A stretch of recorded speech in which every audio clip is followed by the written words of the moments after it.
আদি বছর শুনিয়েছি মানুষের দোকানে রেস্টুরেন্টে কেক বিক্রি করে। তবে ভাই আপনারা এখন যেটা দেখতে পাচ্ছেন সেটা তোমাদের সত্যি বলে মনে হচ্ছে না যে গাড়ির মধ্যে করি কোটি টাকার গাড়ি দেখেন কেমনে কি। আপু কেমন আছেন আপু? আলহামদুলিল্লাহ ভালো আছি। আপু আপনার বেসিক্যালি কি হালচাল? শেষ এই আপু তাহলে শেষ। 1 ঘন্টা হয় নাই আমরা আসছি। আলহামদুলিল্লাহ সব শেষ। মাশাআল্লাহ। এই যে 20 টাকার গাড়ি দিয়ে কেক বেচছেন, এতে কি আপনার বেনিফিট আছে মোটামুটি? আলহামদুলিল্লাহ না হলে তো এত মাশাআল্লাহ, সমস্যা নাই।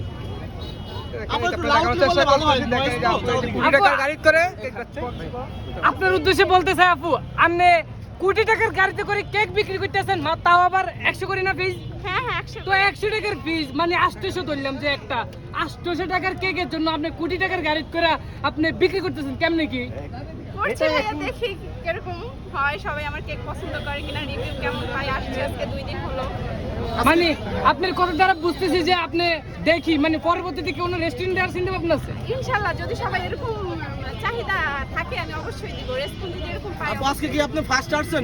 আপনি দেখতে পাচ্ছেন এই যে কত এক বড় গাড়ি বাস দেখে তো অবাক লাগা যায় আসলে। বিশাল বড় গাড়ি করে দেখেন, এই যে আরে হ্যাঁ সব গাড়ি দেখা যাচ্ছে, মানে গাড়ি করে এই যে কেক বিক্রি করতেছে, আপনি দেখানোর চেষ্টা করতেছি। মানে অলরেডি এটা গুলশান 2 এর 20 মতো টাকার গাড়ি যে গাড়ির মধ্যে গাড়ি দিয়ে কেক বিক্রি করতেছে, আপনি দেখানোর চেষ্টা করতেছি। দেখেন এই যে দেখেন আপনারা